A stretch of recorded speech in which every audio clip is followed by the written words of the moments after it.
Good evening, ma'am. Amkana taramna oksiri ikhoige ngasigi numbise koina karigumba kano ama haidare nihoba matamda love life ki haidare love life ki nihoba haidare love life oigera aigi life ki journey da adegi aina phangningi ba pot haidare sengna haigade aigi famda oihanningi ba पोसे Koyna ngasigi numisida manifestation da hoba kanai haibase sigi matang da kitang haige ba specific oiba numit amada akoina si tawba kanai si tawba kanai haise kaino haiba matamda isordugi natraga tabang semba mapudugi magi khuya khada di magi mingkhei solaga sangjaba magi mapamda surrender mota tawthokiba aduna kadawi haba matamda aingonda lairamba pukningda wakanda kano toramba mayam singse phahalidana adu kata sunatana ade specific oiba numit amada aikoina si tausi haise kaigino haba matamda hadi smana shivratri leire deb adegi durga puja devi puja leidana ko adegi panthoibi ratpa adegi bor maitei da hairagana adagi diwali dipabali leidana adagi Christmas Eid sigumba kanda aikoina tausi haise kaigino haibadugi maramduneba hadi Eid haraseba Eid ki masajid mafam kodimaktagi magi namaz sondoini adugi namaz solaga kogi magi azad laudoi nadra mangondagi ani masajid mafam haidai pichigi mafam kodimakta muslim taba mafam dagi loinamak torokdoineba aduna cosmic energy cosmo energy se kada hamdanda high energy asengba ko sengtora ane banga saigi namaz para iba mayam ne yum degi namaz para iba mayam adegi masajid degi para iba mayam si mayam jina ko ade khoi maitai gi kano ma daur di moinu haraseba maitai gi yum thong kuding degi moinu gi ima ade ibem boki kano se loina mak cholak tuini magi puja torok tuine bako aduduna akhoi gi mafam sima ne agi kano sima haitare cosmic cosmo energy kano sima haida universe sima magi ngasagi khoina saksariba sonjariba mingkhaido aduduna maram oraga sengtorak tuineba Christmas haise Christmas ki stars kodimakta sagla iba haitare tabang semba mabubu seithariba isai mayam adagi ningzariba mangondagi thogla mayam dudagi thogla iba asengba asumba thamoi nungdagi kanagumba matada haidokpa ngamdaba wahai wata leidana ko thagatpagi wahai mayam singse loinamak thoglaktoineba aduna ngasigi numise koina sumaina sugumba numbit amada koina sese tausi sisima ni biu natragana sisima kano affirmation oigera adegi kano ma manifestation naitare manifestation technique sisima taubiu si tau haiba matam kanaba phangi haija kaigino haiba matamda ngasagi to ngasigi sibraddi harasebako kano oina praman oina Sibratri se akhoi maitai gi kadi Hindu dharma satsaba haitare makoi de dum khara dum tawram doine ba ayamana adegi Hindu dharma satpa nataba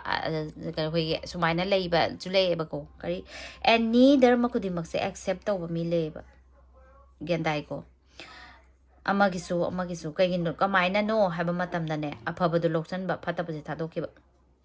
any dharma kudimaki magi lairik haitare lairik oigera degi satna lonsat oigera sidagi afabase lausan ba fatabase lau thadokiba haitare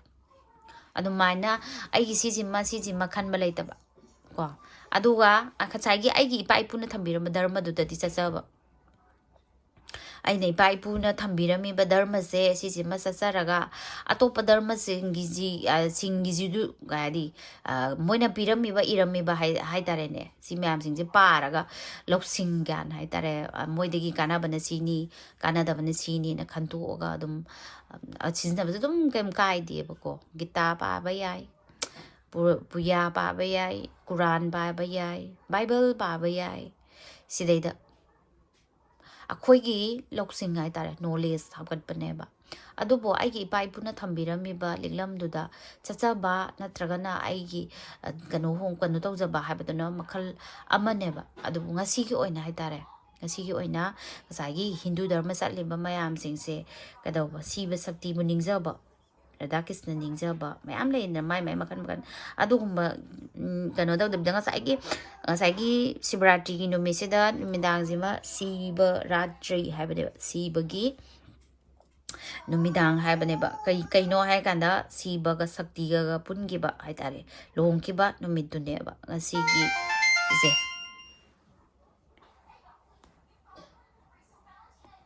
ꯁꯤꯕꯒ ꯁꯛꯇꯤꯒ ꯄꯨꯟꯈꯤꯕ ꯑꯗꯨꯒ 이너지 ꯐꯣꯝꯗ ꯍꯥꯏꯔꯒꯅ divine ꯃꯨꯁꯀꯨꯂꯥꯟ ꯑꯃꯗꯤ ꯐꯦꯃꯤꯅꯥꯏꯟ ꯀꯣ ꯀꯩꯗꯧꯕ ꯅꯨꯄꯥꯒ ꯅꯨꯄꯤꯒꯒꯤ ꯍꯛꯆꯥꯡ ꯃꯅꯨꯡꯗ ꯍꯛꯆꯥꯡ ꯑꯃꯠꯇꯗ ꯌꯥꯎꯔꯤꯗꯅ ꯅꯨꯄꯥ ꯅꯨꯄꯤ ꯑꯅꯤꯒꯤ 이너지 ꯀꯣ ꯑꯗꯨꯗꯩꯗ ꯁꯛꯑꯒ ꯑꯩꯈꯣꯏꯅ ꯃꯦꯗꯤꯇꯦꯁꯟ ꯇꯧꯖꯕ ꯌꯥꯏꯑꯕ ꯉꯁꯤꯒꯤ ꯅꯨꯃꯤꯠꯁꯦ ꯈ꯭ꯋꯥꯏꯗꯒꯤ ꯍꯥꯏ ꯐ꯭ꯔꯤꯀ꯭ꯋꯦꯟꯁꯤ ꯀꯣꯁꯃꯣꯛ 이너지ꯁꯦ ꯈ꯭ꯋꯥꯏꯗꯒꯤ ꯋꯥꯡꯕ ꯅꯨꯃꯤꯠꯅꯤ ꯍꯥꯏꯗꯅ ꯍꯥꯏꯌꯦꯕ ꯑꯗꯩ ꯉꯁꯥꯏꯒꯤ ꯃꯟꯗꯤꯔꯁꯤꯡꯗꯒꯤ ꯑꯗꯒꯤ ꯃꯥꯒꯤ ꯌꯨꯝꯗꯒꯤ ꯑꯗꯒꯤ ꯁꯨꯃꯥꯏꯅ ꯑꯩꯈꯣꯏꯒꯤ ꯀꯩꯅꯣ ꯇꯧꯖꯔꯤꯕ ꯍꯥꯏꯇꯥꯔꯦ ꯚꯛꯇ ꯃꯌꯥꯝꯁꯤ ꯚꯛꯇ ꯍꯥꯏꯔꯒ ꯂꯥꯏ ꯏꯁꯣꯔꯕꯨ ꯅꯤꯡꯊꯥꯖꯕ ꯃꯥꯒꯤ 이너지ꯗꯨꯕꯨ ꯍꯥꯏꯇꯥꯔꯦꯀꯣ ꯃꯁꯥꯗꯨ ꯅꯠꯇꯕ ꯃꯥꯒꯤ 이너지ꯗꯨꯕꯨ ꯍꯥꯏꯗꯤ ꯑꯩꯈꯣꯏꯗ ꯐꯤꯜ ꯇꯧꯅꯤꯡꯕ ꯃꯤꯁꯤꯡꯁꯤ ꯀꯩꯗꯧꯋꯤ ꯍꯥꯏꯕ ꯃꯇꯝꯗ ꯉꯁꯤꯒꯤ ꯑꯍꯤꯡꯁꯤꯃꯗꯤ ꯀꯩꯗꯧꯔꯅꯤ ꯍꯥꯏꯗꯤ ꯕ꯭ꯔꯠꯇ ꯇꯧꯔꯅꯤ ꯕ꯭ꯔꯠꯇ ꯇꯧꯕ ꯍꯥꯏꯗꯤ ꯄꯨꯔꯥ ꯆꯔꯥ ꯍꯦꯟꯕꯒꯤ ꯋꯥ ꯅꯠꯇꯦꯕ ꯏꯁꯤꯡ ꯊꯛꯄ ꯌꯥꯏ ꯑꯗꯒꯤ ꯍꯩ ꯔꯥ ꯆꯥꯕ ꯌꯥꯏ ꯅꯠꯇ꯭ꯔꯥ ꯑꯗꯨꯃꯥꯏꯅ ꯑꯆꯝꯕ ꯑꯌꯥꯡꯕ ꯀꯣ ꯁꯤꯒꯨꯝꯕꯁꯦ ꯆꯥꯔꯒ ꯉꯁꯤꯒꯤ ꯅꯨꯃꯤꯠꯁꯤꯃ ꯌꯥꯡꯂꯦꯟꯁꯤꯃ ꯇꯤꯡꯅ ꯐꯝꯃꯒ ꯍꯥꯏꯇꯥꯔꯦ ꯃꯦꯗꯤꯇꯦꯁꯟ ꯇꯧꯗꯣꯏꯅꯦꯕ ꯍꯥꯏꯗꯤ ꯉꯁꯥꯏꯒꯤ ꯁꯤꯕꯔꯥꯇ꯭ꯔꯤꯁꯤ ꯅꯨꯡꯗꯥꯡꯗ ꯂꯣꯏꯅꯃꯛ ꯄꯥꯡꯊꯣꯛꯅꯔꯝꯃꯤꯗꯅ ꯊꯥꯏꯅ ꯃꯃꯥꯡꯉꯩꯗꯁꯨ ꯑꯍꯜ ꯂꯪꯒꯩꯅ ꯍꯥꯏꯇꯥꯔꯦ ꯑꯩꯈꯣꯏꯒꯤ ꯃꯥꯌꯦꯞꯀ ꯈꯣꯡꯗꯅ ꯏꯁꯩ ꯁꯛꯅꯗꯅ ꯑꯗꯒꯤ ꯂꯥꯏꯒꯤ ꯄꯨꯖꯥ ꯇꯧꯗꯅ ꯂꯣꯏ ꯇꯧꯅꯔꯝꯃꯤꯅꯤꯗꯅꯀꯣ ꯑꯗꯨꯃꯥꯏꯅ ꯃꯥꯒꯤ ꯃꯐꯝꯗ ꯉꯁꯤ ꯂꯣꯏꯅꯃꯛ ꯇꯧꯔꯝꯗꯣꯏꯅꯦꯕ ꯑꯗꯨꯗꯨꯅ ꯉꯁꯥꯏꯒꯤ ꯃꯐꯝꯗꯒꯤ ꯃꯟꯇ꯭ꯔ ꯃꯌꯥꯝ ꯊꯤꯔꯛꯄ ꯙꯨꯞ ꯗꯤꯞ ꯂꯩꯗꯅ ꯁꯤ ꯃꯌꯥꯝꯁꯦ ꯂꯣꯏꯅꯃꯛ ꯊꯥꯗꯣꯔꯛꯇꯣꯏꯅꯤ ꯃꯥꯒꯤ ꯃꯐꯝꯗꯨꯗꯒꯤ ꯍꯥꯏ 이너지 ꯍꯥꯏꯇꯥꯔꯦꯅꯦꯀꯣ ꯄꯣꯖꯤꯇꯤꯞ 이너지ꯁꯦ ꯂꯣꯏ ꯊꯥꯗꯣꯔꯛꯑꯦꯕ ꯑꯗꯨꯗꯨꯅ ꯉꯁꯥꯏ ꯑꯩꯈꯣꯏꯅ ꯌꯨꯅꯤꯚꯔꯁꯀꯤ ꯃꯐꯝꯗ ꯌꯨꯅꯤꯚꯔꯁꯀꯤ ꯃꯐꯝꯗ ꯀꯣꯁꯃꯤꯛ 이너지ꯁꯤ ꯄꯨꯔꯥ ꯄꯣꯖꯤꯇꯤꯞ 이너지 ꯑꯣꯏꯔꯅꯦꯕ ꯄꯣꯖꯤꯇꯤꯞ 이너지 ꯑꯣꯏꯔꯤꯉꯩ ꯃꯇꯝꯁꯤꯗꯩꯗ ꯑꯩꯈꯣꯏꯅ ꯉꯁꯥꯏꯒꯤ ꯗꯤꯚꯥꯏꯟ ꯐꯦꯃꯤꯅꯥꯏꯟ ꯑꯗꯒꯤ ꯗꯤꯚꯥꯏꯟ ꯃꯨꯁꯀꯨꯂꯥꯏꯟ ꯑꯅꯤꯃꯛꯀꯤ 이너지ꯁꯤ ꯑꯩꯈꯣꯏꯅ ꯑꯦꯛꯇꯤꯚꯦꯁꯟ ꯇꯧꯍꯧꯕ ꯌꯥꯏꯑꯕꯀꯣ ꯁꯤꯅ ꯀꯩꯅꯣ ꯑꯩꯈꯣꯏꯒꯤ ꯃꯦꯗꯤꯇꯦꯁꯟ ꯇꯧꯕ ꯃꯤꯒꯤ ꯀꯣ ꯆꯀ꯭ꯔ ꯑꯦꯂꯥꯏꯟꯃꯦꯟ ꯄꯤꯍꯧꯕ ꯌꯥꯏꯑꯕ ꯉꯁꯤꯁꯦ ꯑꯗꯨꯒ ꯃꯦꯅꯤꯐꯦꯁꯇꯦꯁꯟ ꯍꯥꯏꯇꯥꯔꯦ ꯏꯆꯝ ꯆꯝꯅ ꯋꯤꯁ ꯑꯃ ꯅꯠꯇ꯭ꯔꯒ ꯒꯣꯜ ꯑꯃ ꯅꯤꯖꯍꯧꯒꯦ ꯍꯥꯏꯔꯁꯨ ꯉꯁꯤꯒꯤ ꯅꯨꯃꯤꯠꯁꯤꯗ ꯌꯥꯏꯑꯕ ꯑꯗ ꯉꯁꯥꯏꯒꯤ ꯗꯤꯚꯥꯏꯟ ꯐꯦꯃꯤꯅꯥꯏꯟ 이너지ꯗ ꯂꯩꯔꯤꯕ ꯃꯨꯁꯀꯨꯂꯥꯏꯟ 이너지ꯗ ꯂꯩꯔꯤꯕ ꯈꯨꯗꯤꯡꯃꯛꯁꯦ ꯀꯩꯅꯣ ꯍꯥꯏꯕ ꯀꯥꯟꯗ ꯁꯤꯕ ꯁꯛꯇꯤ ꯑꯅꯤꯒꯤ ꯃꯥꯒꯤ ꯀꯔꯤ ꯍꯥꯏꯗꯤ ꯅꯨꯡꯁꯤ ꯋꯥꯔꯤ ꯍꯥꯏꯇꯥꯔꯦ ꯑꯗꯨꯃꯥꯏꯅ ꯌꯥꯝ ꯂꯥꯏꯅ ꯐꯪꯗꯕ ꯅꯨꯡꯁꯤ ꯋꯥꯔꯤ ꯀꯣ ꯌꯥꯝ ꯂꯥꯏꯅ ꯐꯪꯗꯕ ꯅꯨꯡꯁꯤ ꯋꯥꯔꯤꯗꯨꯕꯨꯅꯦꯕ ꯇ꯭ꯋꯤꯟ ꯐ꯭ꯂꯦꯝ ꯖꯔꯅꯤ ꯍꯥꯏꯁꯦ ꯀꯣ ꯀꯅꯥꯒꯤꯗꯃꯛꯇ ꯃꯥꯂꯦꯝ ꯄ꯭ꯔꯤꯊꯤꯕꯤ ꯏꯃꯥꯒꯤꯗꯃꯛꯇ ꯃꯤꯑꯣꯏꯕ ꯁꯃꯥꯖꯀꯤꯗꯃꯛꯇ ꯀꯔꯤꯒꯨꯝꯕ ꯈꯔ ꯇꯧꯗꯕ ꯌꯥꯗ꯭ꯔꯕ 이너지 ꯍꯥꯏꯇꯥꯔꯦ ꯇꯁꯦꯡꯅꯃꯛꯀꯤ ꯍꯥꯏꯗꯤ ꯃꯄꯣꯛꯁꯦ ꯑꯗꯨꯃꯥꯏꯅ ꯂꯥꯛꯄ ꯃꯍꯧꯁꯥ ꯂꯥꯏꯔꯦꯝꯕꯤ ꯏꯃꯥꯒꯤ ꯃꯌꯥꯝꯒꯤ ꯁꯦꯕꯥ ꯇꯧꯕ ꯑꯗꯒꯤ ꯐꯅꯅꯕ ꯈꯟꯕ ꯂꯩꯗꯅ ꯁꯤꯒꯨꯝꯕꯁꯦ ꯁꯤꯅ ꯃꯌꯥꯝ ꯂꯩꯈ꯭ꯔꯦ ꯃꯤꯑꯣꯏꯕꯒꯤ ꯖꯔꯅꯤ ꯍꯥꯏꯗꯤ ꯄꯣꯛꯄꯒꯤ ꯖꯔꯅꯤ ꯑꯁꯤ ꯂꯦꯁꯟꯁꯦ 44 ꯂꯦꯁꯟ ꯀꯥꯏꯅ ꯂꯩꯌꯦꯕ ꯑꯗꯒꯤ ꯑꯩꯈꯣꯏꯒꯤ ꯅꯥꯔꯤꯗꯁꯨ ꯍꯥꯏꯇꯥꯔꯦ ꯁꯨꯔ ꯍꯥꯏꯗꯤ ꯅꯥꯔꯤ ꯍꯥꯏꯕꯗꯤ ꯀꯩꯅꯣ ꯁꯣꯔ ꯍꯣꯟꯕꯒꯤ ꯂꯝꯕꯤ ꯍꯥꯏꯇꯥꯔꯦ ꯌꯦꯠ ꯊꯪꯕ ꯅꯥꯇꯣꯟꯁꯤꯅ ꯁꯨꯔꯌ ꯅꯥꯔꯤ ꯀꯧꯏ ꯑꯣꯏ ꯊꯪꯕ ꯅꯥꯇꯣꯟꯗꯒꯤ ꯍꯣꯜꯂꯛꯄ ꯅꯨꯡꯁꯤꯠꯁꯤꯅ ꯆꯟꯗ꯭ꯔ ꯅꯥꯔꯤ ꯀꯧꯏ ꯀꯣ ꯑꯗꯨꯒ ꯑꯅꯤꯁꯤꯅ ꯄꯨꯟꯁꯤꯜꯂꯒ ꯂꯩꯕ ꯃꯐꯝꯗꯅ ꯁꯣꯔꯗꯨꯅ ꯀꯔꯤ ꯁꯨꯁꯨꯝꯅꯥ ꯅꯥꯔꯤ ꯍꯥꯏꯗꯅ ꯀꯧꯏ ꯑꯗꯨ ꯀꯩꯅꯣ ꯍꯥꯏꯀꯥꯟꯗ ꯌꯦꯠ ꯊꯪꯕ ꯁꯔꯨꯛꯁꯤꯅ ꯀꯩꯅꯣ ꯃꯨꯁꯀꯨꯂꯥꯏꯟ 이너지 ꯆꯠꯄ ꯑꯣꯏ ꯊꯪꯕꯁꯤꯅ ꯐꯦꯃꯤꯅꯥꯏꯟ 이너지 ꯀꯣ ꯆꯥꯏꯅꯤꯁ ꯑꯦꯁꯇ꯭ꯔꯣꯂꯣꯖꯤ ꯅꯠꯇ꯭ꯔꯒꯅ ꯁꯣꯝ ꯅꯥꯀꯟꯒꯤ ꯍꯥꯏꯔꯒꯅ ꯌꯤꯟ ꯑꯦꯟ ꯌꯦꯡ ꯀꯥꯏꯅ ꯍꯥꯏꯁꯦ ꯑꯗꯨꯒ ꯑꯩꯈꯣꯏꯒꯤꯁꯦ ꯃꯩꯇꯩꯒꯤꯗ ꯍꯥꯏꯔꯒꯅ ꯍꯩꯌꯥ ꯍꯌꯨꯝ ꯑꯅ ꯂꯩꯔꯤꯁꯦ ꯂꯩꯇ꯭ꯔꯥ ꯁꯣꯔꯒꯤ ꯈꯣꯡꯆꯠ ꯍꯥꯏꯇꯥꯔꯦ ꯁꯤꯒꯤ ꯄꯣꯠꯁꯦ ꯁꯥꯟꯅꯔꯒ ꯑꯩꯈꯣꯏꯅ ꯉꯁꯤ ꯃꯦꯗꯤꯇꯦꯁꯟ ꯑꯃ ꯅꯠꯇ꯭ꯔꯒ ꯋꯤꯁ ꯑꯃ ꯅꯤꯔꯕ ꯃꯇꯝꯗ ꯍꯌꯦꯡ ꯍꯥꯏꯗꯤ ꯉꯁꯤ ꯅꯤꯈꯤꯕ ꯄꯣꯠꯁꯦ ꯍꯌꯦꯡ ꯅꯣꯡꯉꯥꯜꯂꯒ ꯐꯪꯅꯤ ꯍꯥꯏꯕ ꯅꯠꯇꯦꯕꯀꯣ ꯒ꯭ꯌꯥꯟ ꯇꯥꯕꯤꯌꯣꯕ ꯉꯁꯤ ꯏꯈꯤꯕ ꯄꯣꯠꯁꯦ ꯍꯌꯦꯡ ꯅꯣꯡꯉꯥꯜꯂꯒ ꯍꯣꯏ ꯐꯪꯕꯁꯨ ꯌꯥꯏ kari nangi wish tuga nangi energy alignment duga chap manaragadi ngasai nangna ningjariba pot to universe ki mafamda haitare nangi energy jiga alignment amata da leragadi thuna dum phangdoineba gyandai ko aduna ngasigi numit se daida koina aigi energy se alignment amda thammaga nangna pamjari ba haitare ne ngasai yumda kano toro leire adu tore suppression gi yengba ya bro hangai do adum yae ba suppression gi su yengba yai divorce oigera widow oigera adagi kano oigera loina mag yengba yae ba khunimakta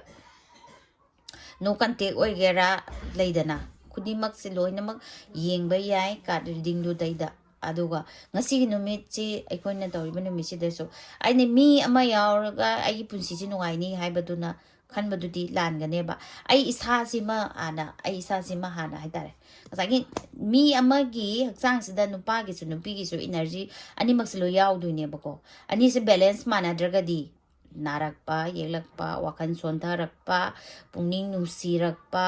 loina mo power to neba adede amma balance man ade amma na traga amma sonda gi bamikupta ai khoise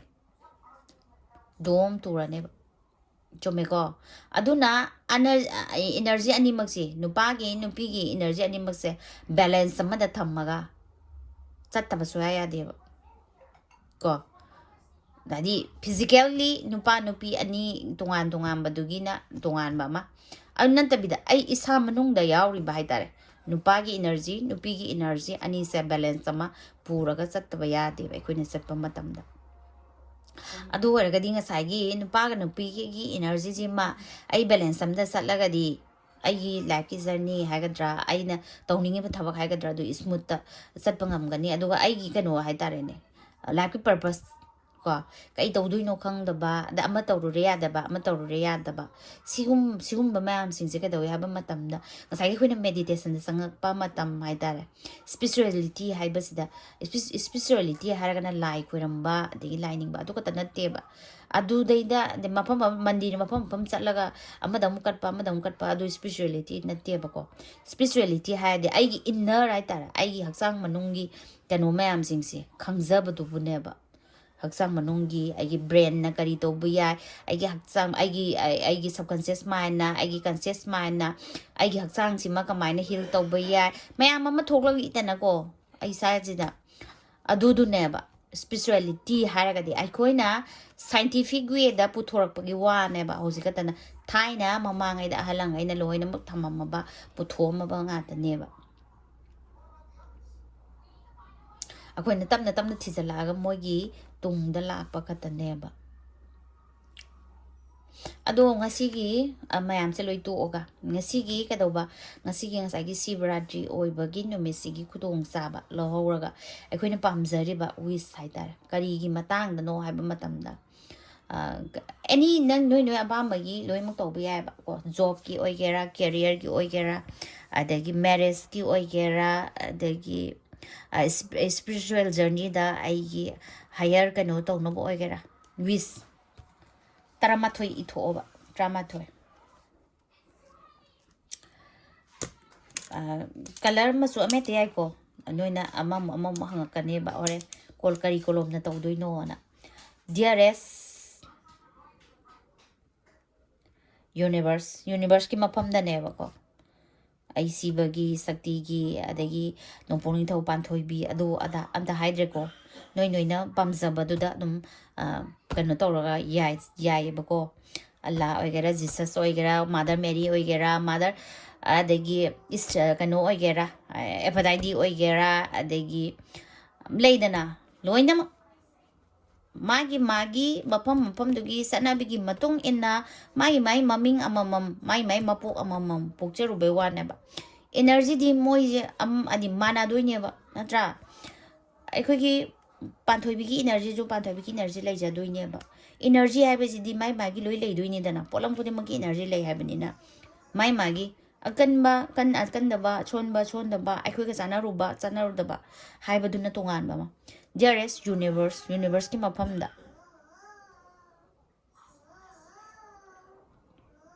dearest universe, universe ki mapamda aduga sidaidane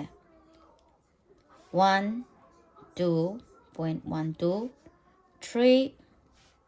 4 5 11 with yaiko 11 with this ito o